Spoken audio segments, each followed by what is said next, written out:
Welcome to Athar's Garage. In this video, I'll be working on the Yokomo Rookie Speed 2.0, steps 13 through 14. So let's get started.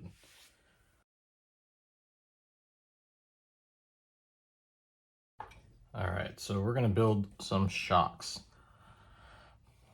Plastic quality is pretty good.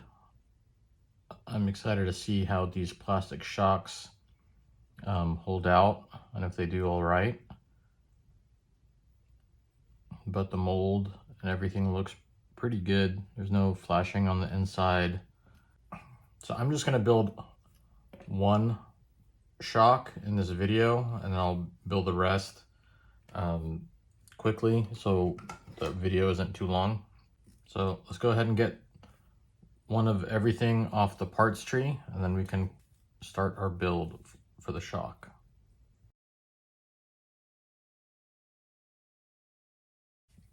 All right, so let's go ahead and grab a shock shaft and we're going to put on one of these E-rings and we're going to put it on this groove right here. Not the top groove, but the bottom one.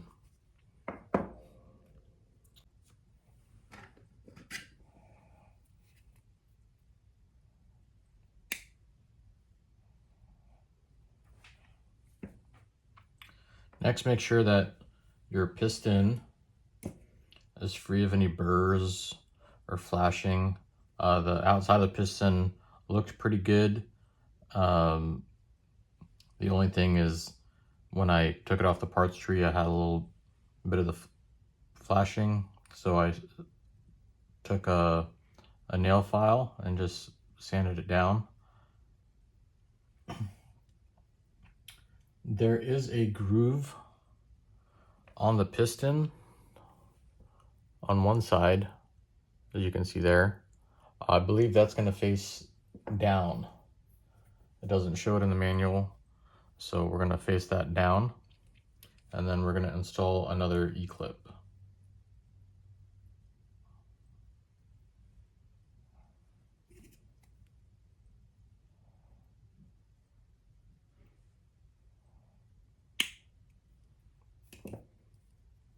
There we go.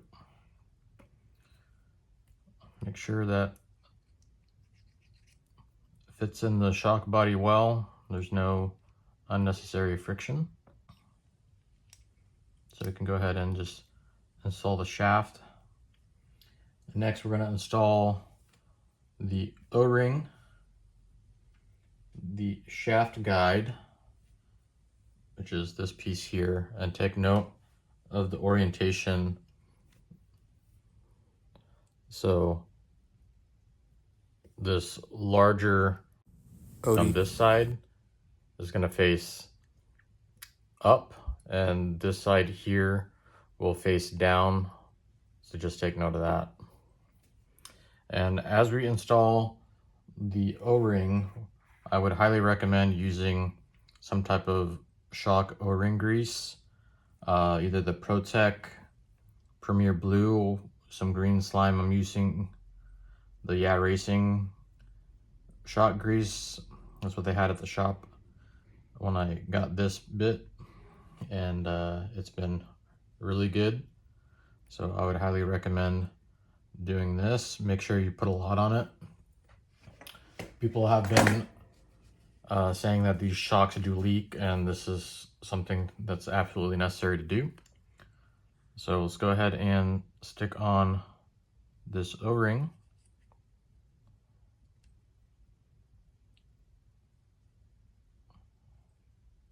Just go ahead and stick it in there. Next, we can put in our shaft guide in the correct orientation.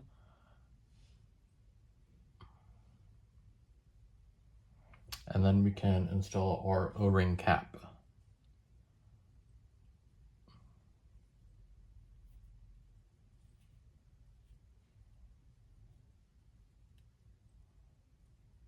Okay, nice and tight.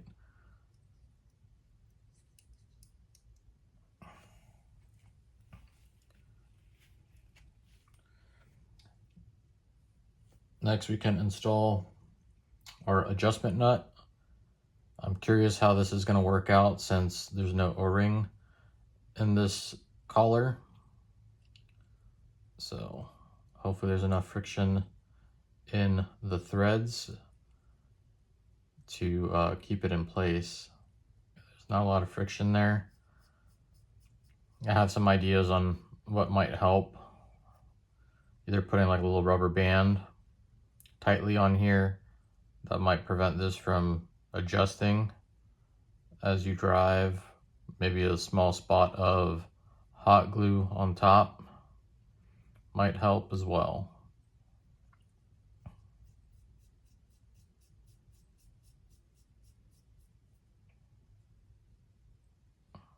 Okay. So let's go ahead and install our shock end. And we want to have a 9mm gap. And I've measured my shock pliers, and my shock pliers are actually 9mm thick. So I should be able to put this on, and once it shoulders up, I should be at 9mm.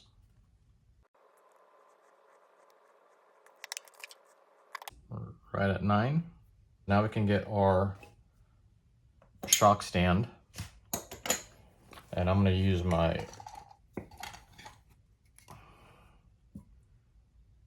shock pump stand that I have, and we can fill it up with some fluid. So it comes with 450 fluid. So I'm going to go ahead and fill it up mostly all the way, and then I'll cycle the shocks about 20 times. That way I can get all the air bubbles out, and when I do cycle it, I rotate the shaft.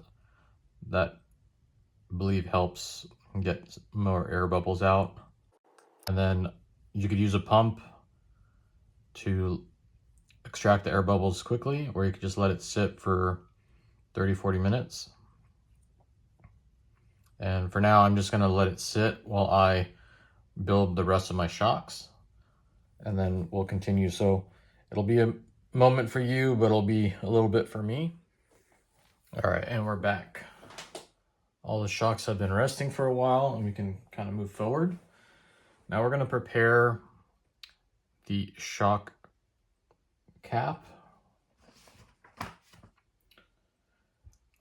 This is not in the manual. This is something that I like to do, and I think others like to do this as well, is to put a small hole in the cap itself. I know the X-Ray X4 25 edition, I just built one. It had 2 holes in the cap.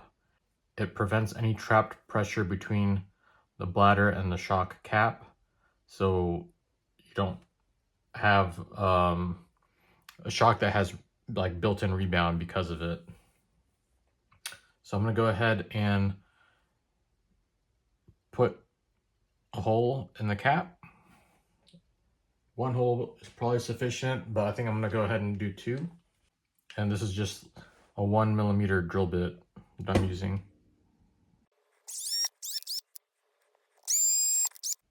I'm going to make sure there's no sharp edges on the inside of the cap that might prematurely wear the bladder or puncture it.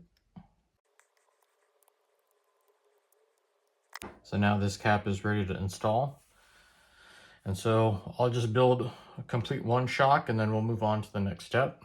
So we're just going to fill up the shock so that the fluid is kind of domed. And this is going to get messy, so I have a towel ready.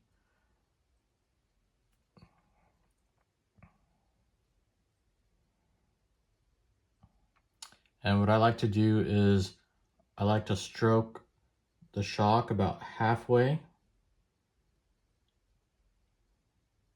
so that way when we build the shock, it won't have rebound. And then I will install the bladder. So I'll put the bladder on top, and then I'll let it gradually sit and push the oil out. And then I try to make sure, since the bladder is somewhat clear, you can kind of see if there's any trapped air, and I'll take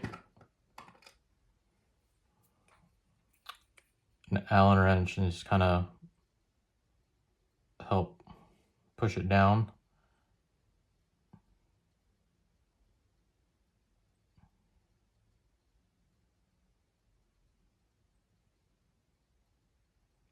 And just let it squeeze out any of the excess fluid.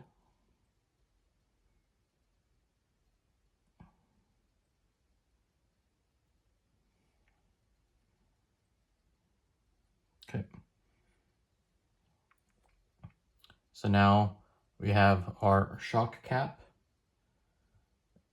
We can go ahead and put that on, and then we can take our shock cap nut and then put that on and tighten it down.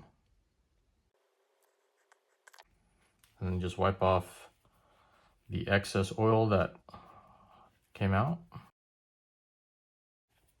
And as you can see, that shock is dead.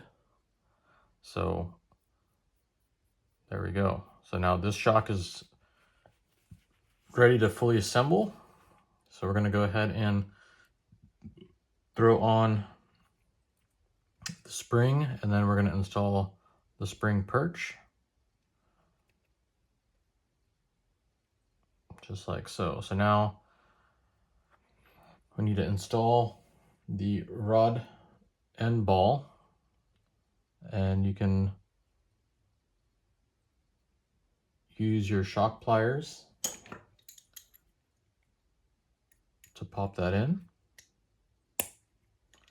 And then now this shock is ready to install onto the chassis. So I'm going to go ahead and finish the rest of them, and then we'll move on to the next step. All right, all the shocks are assembled. They're identical front and rear, so we can go ahead and move on to step 14, which is to install the shocks onto the chassis. So we need M3 by 18 button head screw, a shock cap adapter, an M3 nylon lock nut, and an M3 by 15 button head screw. So we can go ahead and grab those. So I have my front of the car here. We're going to install in the center hole location. So we're going to take the M3 by 18 screw and insert it from the back side of the shock tower. Install our shock cap adapter, then the shock, and then a nylon lock nut. And then we can tighten all that up. You don't want to tighten too tight, because that shock cap adapter is plastic, you can deform it. So as long as the nylon lock nut shoulders up and that nylon is engaged on the threads, it'll be good. And then on the bottom, there's only one hole on the arm, so we want the flange to face the arm. And then we're going to install the M3 by 15 button head screw. And you don't want to over tighten, because that ball is also plastic. So once it's shouldered up, it's good. Let's go ahead and do the other side.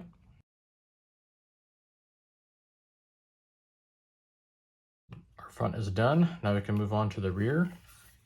And the rear is going to be pretty much the same way. We're going to take the M3 by 18 screw and insert it this time from the front of the shock tower, from the middle hole. Then we're going to install the shock cap adapter, then our shock, and then the M3 nylon lock nut. And then on the bottom, there's only one hole, and we're going to install with the flange facing the arm, the M3 by 15 button head screw. Let's do the other side real quick.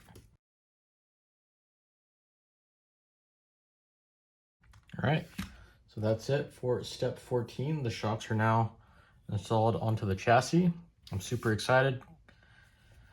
This car is almost done.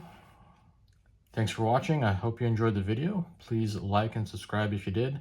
Let me know down in the comments if you have any tips or tricks that would be helpful for the community. Thanks again for watching, and I'll see y'all in the next one.